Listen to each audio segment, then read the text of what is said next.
Hey guys, and welcome back to another video. Today I have put together the ultimate guide to traveling on a budget. Now my reason for doing this is because I feel like a lot of you, especially my regular viewers, wonder how on earth I managed to travel so much. Especially being so young. I literally just turned 19. I have not yet begun my career. I've been on a gap year, so I'm not a millionaire, nor do I come from a rich family, nor do my parents pay for my trips, nor do I have an insane income. I am just very, very good at finding budget holidays. So I decided to share with you my tips and tricks.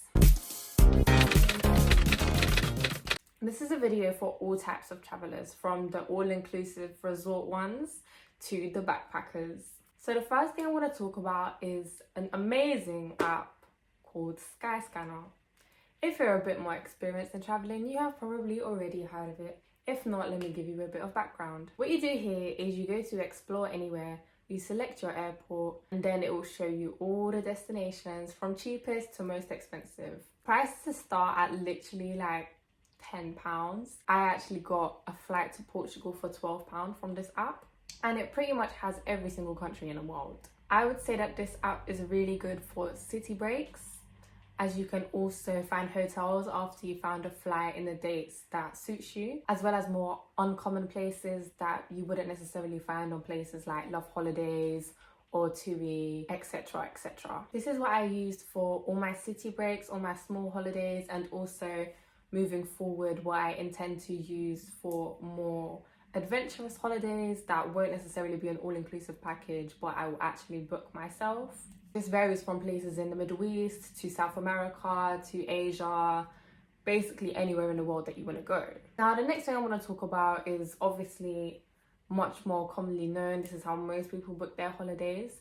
But out of all the kind of travel agencies, looking at Jet2 and TUI and British Airways or Virgin, I found that Love Holidays is the cheapest. If you're going to book through Love Holidays, I do recommend getting an all-inclusive package because they are never that much more expensive than getting half board or just bed and breakfast. You can still find something really, really cheap and have all-inclusive for 7 or 10 days or however much you wish. Like recently, I found a holiday to Tunisia for £270, and that was all-inclusive for 7 days at a 4-star, 5-star resort. If you're looking for something specific, make sure you include that in the search.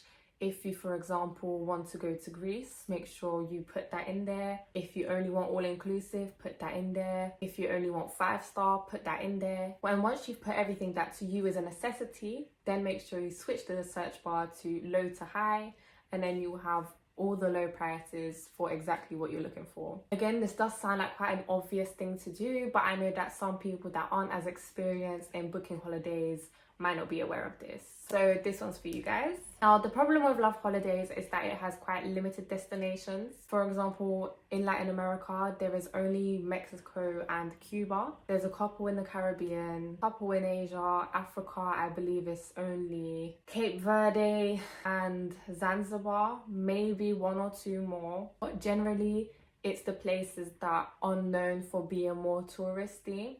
If you want to go somewhere where people don't really go, for example, if you want to go to Panama or Colombia or Ghana, you're not really going to find that on Love Holidays.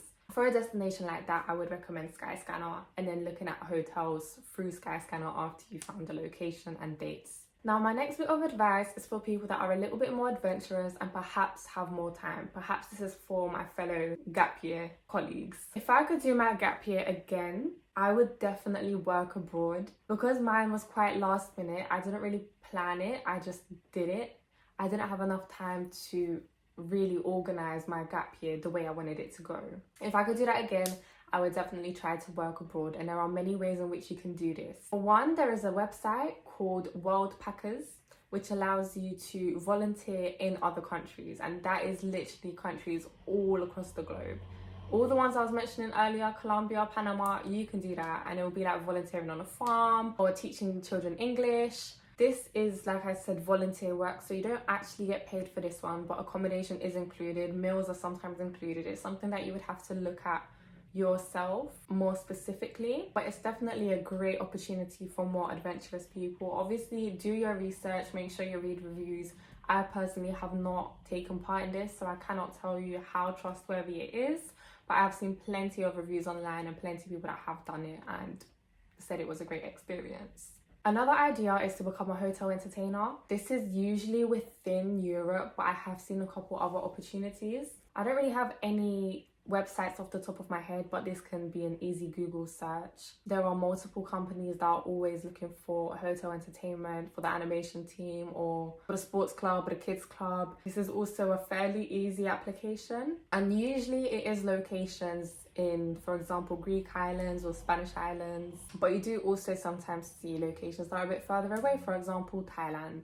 Linking to this, I did actually see an advertisement online recently to become a TUI rep. I was going to apply for it, but it was from July to October and I start my job in September, so that wasn't really something that I could do. And that is similar to the animation team. You're working for TUI across the world. Again, I would have to read a bit more into it to give you guys a full overview. The application process is really simple, and if you get the job, that is an amazing opportunity because you're getting paid to travel, and it doesn't seem to be a difficult job either. You seem to be doing things that you enjoy. My next piece of advice is in terms of accommodation. So for those of you that are cool with backpacking, you don't really need the luxury, I would definitely recommend Hostel World. I'm sure a lot of you are probably already aware of this. It's basically an app that shows you all the hostels available in the country. It connects you with the other people that are staying in that hostel in that period of time. It kind of makes it seem a bit safer.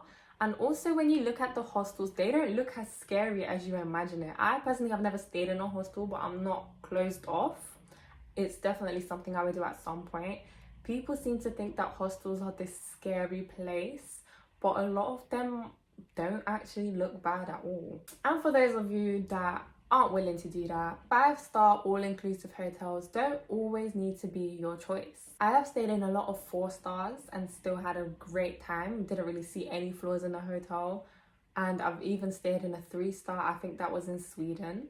It was a very, very small room, but it wasn't dirty. It didn't seem, there wasn't really any problems with it. For a city break where you're not staying in the room, you don't necessarily need the luxury. I would definitely say don't be closed off or discouraged from the star ratings. Definitely take it into consideration. Look at the pictures. If the pictures look good and you've gone on TripAdvisor, you've read the reviews and there's nothing particularly bad that stands out, then don't dismiss the hotel just because of a star rating if you can get a better deal. Another recommendation I can give you is to rent an Airbnb. If you're in a big group, this will definitely come out cheaper than getting a hotel, and in certain circumstances it's just more convenient. For example, my next trip is on Monday. I'm going to Barcelona and I'm moving there for a month. The way I'm doing that is I'm renting a room that I found on Airbnb, and that cost me around £750 for the entire month, which I think is a decent price. I get my own room, my own bathroom, and obviously just a shared kitchen. In terms of excursions, I think this is quite important to talk about because I don't believe in visiting a country and not seeing what it has to offer. I personally do not understand people that just stay in a hotel the entire time. So let me give you a bit of advice on excursions. There is an app called Get Your Guide. That is another huge recommendation from me, and it has never failed me. It shows you all the excursions available in every country that you go to. And to put the price into perspective for you, I booked a trip to Chichen Itza, one of the pyramids, for £30 online through Get Your Guide, as well as a $35 tax when I got there. That was $65. Whereas the hotel offered me the excursion for $150. Essentially, I did 3 different excursions through Get Your Guide, where the same price would have gotten me 1 through the hotel. As well as that, most of them do offer private pickup from the hotel, so you don't have to worry about meeting points or anything like that. My last bit of advice is to pick your seasons wisely. First of all, try to avoid the summer. I know it seems to be a thing for us Brits to travel everywhere in the summer, but realistically, I don't really see why we do that because it's warm here in the summer. So why are we leaving the country to go somewhere else that is also warm. Of course, it's hotter and it's more reliable, but there's better times of year to want to escape, no? Furthermore, the prices are sky high. Everything is so much more expensive in the summer. If you want to take a trip to Italy in January, you can find it for £15. If you want to do it in June, that's going to be 300. As well as that, it's a rainy season in a lot of the long haul destinations. So for example, when I went to Thailand, I made the mistake of going at the end of May / start of June, and it rained most of the time that I was there, which I wouldn't say ruined my experience, but it definitely meant that I couldn't enjoy it to the fullest. As well as Mexico, I was quite lucky. It didn't rain too much, but it was still rainy season and the weather was a hit or miss. If you plan to travel far, I would definitely recommend doing that in the winter because, like I said, for one, it's cheaper, and for two, the weather is less unpredictable. All in all, you can always Google, before you book a holiday, Google what the weather is like at that time of year in that country so that you don't get a surprise when you get there. If you do choose to travel in the summer, obviously I would recommend traveling in Europe because that's the only time that is hot. But I would say if you're not necessarily going for a party holiday, I understand that people that go, for example, Ayia Napa or Magaluf, you go there because it's high season, you want to see other people, you want to party with other people. That's understandable. But if you're just looking to relax and get away, I would suggest going in May or September, so the start or the end of the season, because that way it is cheaper and less crowded.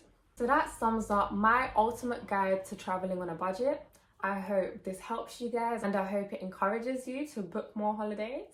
If you have any more questions, make sure you comment them down below. If there's any more things that come to my head, I'll surely make a second part to this video. And like that, if you enjoyed, if you think this helped, make sure you like, make sure you comment, and make sure you subscribe most importantly. And I will see you in my next video.